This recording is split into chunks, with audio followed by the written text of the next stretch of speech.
Abran el libro, por favor, a la página 204, y aquí tenemos la primera página del nuevo capítulo, capítulo 6, y el título de este capítulo es Recuerdos. Recuerdos puede ser dos cosas en español o pues en inglés. Recuerdos puede ser memories, también puede ser o remembrances, también recuerdos puede ser souvenirs. Do you understand why a souvenir can be a memory creator? Okay, how those two vocabulary items are connected. En esta página podemos ver una gran foto del acueducto otra vez y tenemos los objetivos del capítulo. Los objetivos del capítulo. In this chapter you will learn to talk about what you used to like and dislike. What tense are we going to use to talk about what we used to like and what we used to dislike? The imperfect tense. We're going to talk about what was ongoing in the past. Very good. We're going to talk about what you used to do and what you wanted to be. What tense are we going to use? What you used to do and what you wanted to be is the future? No, it's the imperfect again. What you used to do, what you did over and over and over again, what you wanted to be when you were a little kid. What did you want to be? Okay, and we're going to learn to describe people and things in the past. This is also the imperfect, to describe people and things in the past. And to talk about an emotional reaction. When we talk about an emotional reaction, generally speaking, we're going to use the preterite to do that. Why? Because it is a reaction. We know when it begins, because it's the reaction to an event that has occurred. And you will use the imperfect of regular verbs, the imperfect of ir and bear, verbs with reciprocal pronouns. Now, this is easy. Don't get panicky about that term, because the verbs with reciprocal pronouns are the same as reflexive verbs, and the pronouns are the same as the reflexive pronouns. But now we're going to be able to translate their meaning a little bit differently to English. We're going to use them in a slightly different way. The imperfect of ser and haber. Now all of that is going to be the imperfect tense. If you are uncomfortable with the imperfect, now's the time to dig in and become more comfortable with it, to spend some time working with the imperfect tense. Make sure that you go back and review the imperfect of ir, bear, ser, and haber. Of those three, ir, bear, and ser are the three irregular verbs in the imperfect tense. There are no other irregular verbs in the imperfect tense. Only ser, ir, and bear. And I know that you know what they are. We've given them many times. If you can't find them, let me tell you, there's a little hint in the back of your book. You can find them back there. If you go to the red-lined pages in the back of your textbook, you can find the irregularities of the imperfect on page R31. R31, the red-lined pages in the back of your book, you look at the bottom of page R31, there you have a synopsis of how verbs conjugate in the imperfect tense, and it gives to you there what ir, ser, and bear do in the imperfect tense. So you might want to jot that down on the edge of your vocabulary list to remind yourself where to go look for information on the imperfect tense. Now we're also going to use the preterite with mental and emotional states. Now this is where we're going to use the preterite to talk about a reaction. How we felt about something, or what happened to us mentally or emotionally when something else occurred. And then we're also going to use the preterite of creer, leer, construir, oír, and caerle a uno. Now, these verbs, creer, leer, construir, oír, and caerle a uno, have a special spelling change in the preterite, and that's what we're going to focus on. So we have the imperfect tense in general, and the preterite with mental and emotional states, and then the preterite with a specific kind of verb. If you look at those verbs, you will see that they are ER and IR verbs whose stem ends in a vowel. In other words, if you take that ER or that IR off, what's at the end of the stem is a vowel. Now, we've already talked about this, but it's going to be now an objective that you need to memorize in this chapter. Okay. Ahora, en la página 206. Ahora vamos a practicar con la lista de vocabulario y ustedes pueden ver que los objetivos. I can talk about what I used to like and dislike. I can talk about what I used to do as a child, and I can talk about what I wanted to be. These are the goals for this half of the chapter. I love it that you have it here at the top of your list each time. You know what this list is about. It's about accomplishing these goals. Okay, to the left. Cuando era joven. Repitan, por favor, cuando era joven. En inglés. When I was young, when he was young, when she was young, remember that in the imperfect, the yo form and the la usted form are exactly the same. Now, notice that with number 1, we have another phrase that helps take us or transport us to the past. Repitan, por favor, de pequeña. De pequeño. In inglés. As a little kid or as a child. De pequeño means of small. So when I was small. Look at number 9 with me, please. Repitan, por favor, de niño. De niña. In inglés? This one literally is as a child. Okay, so the number 1 is when I was little. Number 9 is as a child. And cuando era joven, when I was young. Alright? All 3 of them really are interchangeable here. Even though they express the same notion in 3 different ways, we're still talking about the same time period, right? So you should be able to use all 3 of these as introductory phrases. They also allow you some variety in your writing to not say de pequeño or de niño or cuando era joven, just choose one and use it exclusively. No. Use all 3 of them. They add that variety to your writing. Okay. Repitan, por favor. De pequeño me gustaba. In inglés? When I was young, I liked. And then we have some activities. Repitan, por favor, saltar a la cuerda. In inglés? To jump rope. This is literally to jump the cord. That's where this word comes from, but it is to jump rope. What if you wanted to say, when I was little, I jumped rope? De pequeña, saltaba a la cuerda. You could do that, right? You don't have to say me gustaba. Although that's one of our goals, to tell what we used to like to do. We can also just say what we used to do. Saltaba a la cuerda todos los días. I jumped rope every day. Okay? Repitan, por favor, jugar a las damas. In inglés? To play checkers. Now, I find this very interesting. We have a cultural building that's referred to as La Dama, and now we have a game called Las Damas. Okay? Very interesting, the use of that term. Think about checker sets.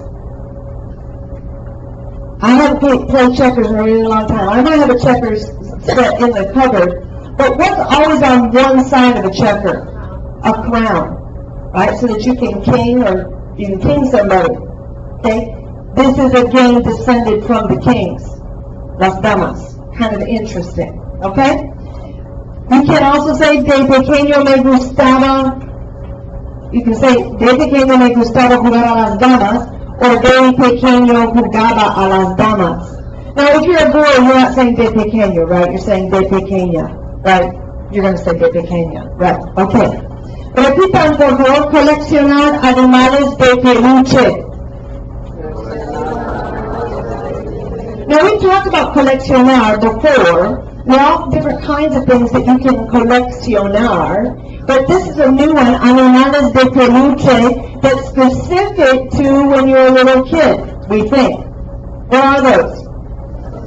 Stuffed animals. Peluche is the fabric, that fuzzy fabric that is typically on the outside of a stuffed animal. That peluche, it's related to the word for pelo, P-E-L-O, hair. Peluche, that kind of fuzzy, furry fabric that is on the outside of a stuffed animal. That's why it's animales de peluche. Repitan, por favor, jugar a la casita. En inglés? To play house. Why is it casita? Because it's a little house, right?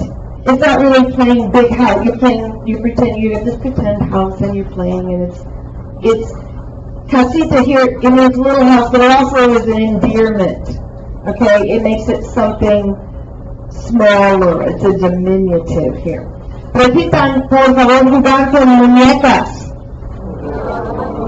En inglés. To play with dolls. Where else do you know the word muñeca from? Wrist. Right, it's a body part. And it's a doll. You're not playing with your wrists here. You're playing with dolls. Okay? Repitan, por favor, ver dibujos animados. En inglés. To watch cartoons. What's the derivation? Dibujos animados. Tell me what those words really say. Animated drawings. To watch animated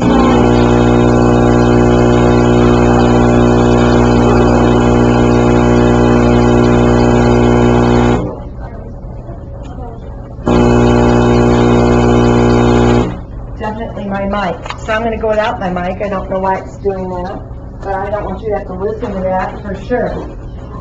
Yeah, it's a little creepy when that happens. Never had that happen before. Repitan, por favor, columpiarme. Columpiarme. En inglés. To swing. Notice that this is reflexive. The noun for the swing is el columpio. That's the thing you swing on. It's el columpio. Columpiarse is to swing. It's columpiarme here because we're following up de pequeño me gustaba. I liked to swing. Okay. Repitan, por favor, de niño solía. En inglés.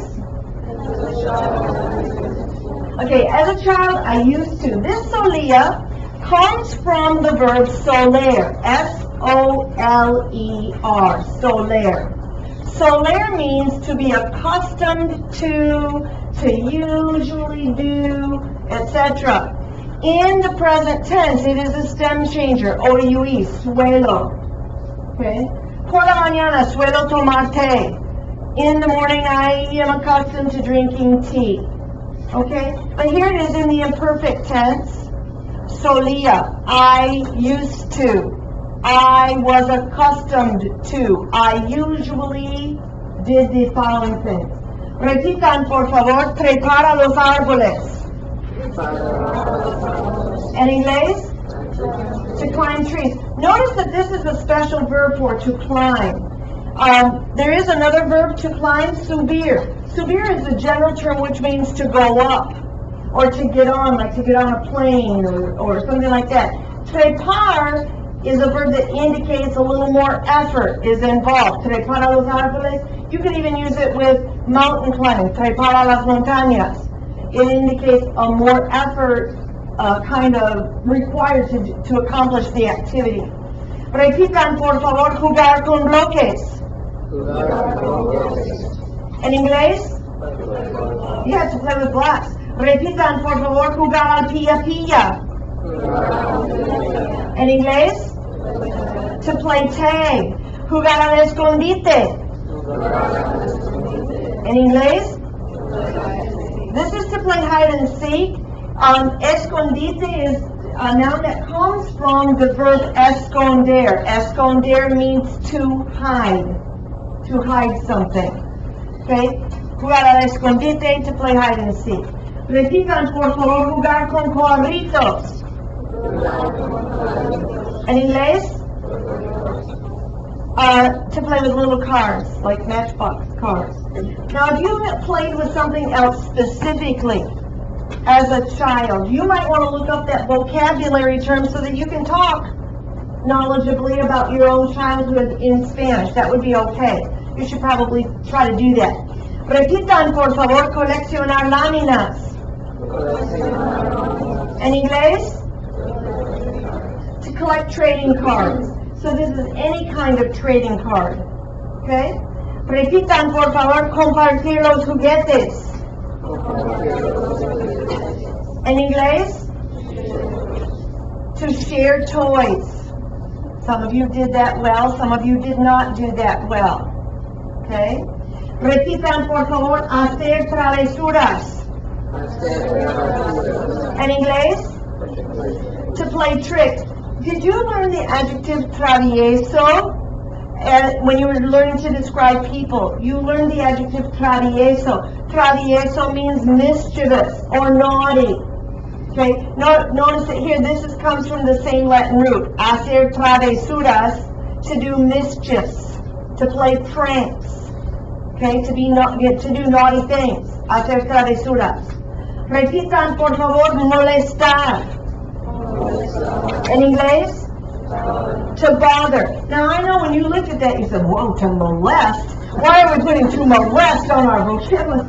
And in fact, that's, because when we say to molest, in English, it only has, in our time period, in our modern society, to molest only has a sexual connotation.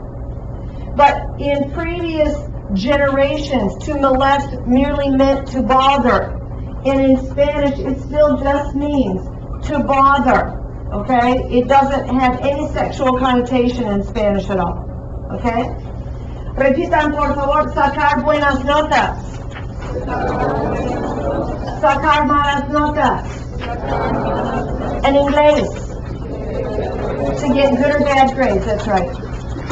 All right. Para hablar de lo que te gustaba y lo que no te gustaba, to talk about what you liked and what you didn't like. And now you were into some of the phraseology that we need to learn. ¿Qué te gustaba hacer cuando tenías 10 años? What did you like to do when you were 10? Notice that when we talk about age, in the past, we're going to use the imperfect tense. Now, the only time that changes is if you're talking about someone's birthday when they turned 10. If you're talking about someone's birthday when they turned 10, then you will use the preterite. But most of the time we say, well, when I was 10 years old, I did this. Well, when we say it that way, we're talking about an inexact time frame. We don't know really when that began or really when that ended in the context that we're in. And so, because we don't know, then it becomes the imperfect tense. Repitan, por favor, me fascinaba. Oh, let's do that again. Me fascinaba. Trepar a los árboles. Pero odiaba echar carreras. Okay. It fascinated me to climb trees, but I hated to run races. Echar carreras. Echar really means to throw, as in to throw out. Okay, to pitch, to toss. But in this case, echar carreras, to run races. Now, me fascinaba works like gustar. Me fascinaba or me fascinaban. It fascinated me, they fascinated me. Okay? Odiaba comes from the verb odiar. Do you remember the comic strip or the cartoon, probably in your generation? Garfield? What was the dog's name? Odie.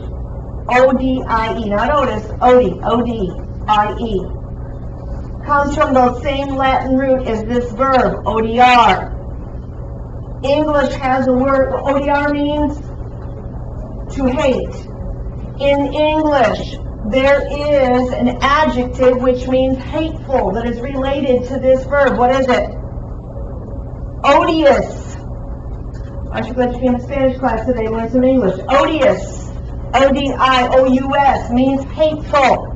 And the dog on the Garfield cartoons is named Odie because Garfield hates him.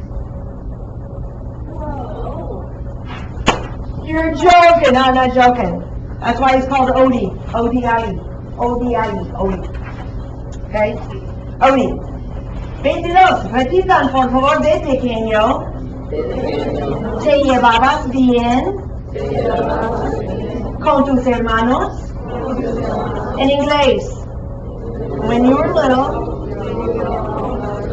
did you get along well with your siblings? With your brothers and sisters? This is from llevarse bien. Llevarse bien, to carry yourself well. Literally, to carry yourself well. But in this situation, to get along well. To get along well with your siblings. You could replace bien with mal. No. Me llevaba mal con ellos. No, I got along badly with them. Okay? Repitan, por favor, al contrario. En inglés? On the contrary. Does your book say on no way? Oh. Well, literally it means on the contrary, which does mean just the opposite, or no way, I guess. Good morning from high school, where every student has a right to feel physically, emotionally safe. Reminder to all, one act directors and designers, production meeting is today.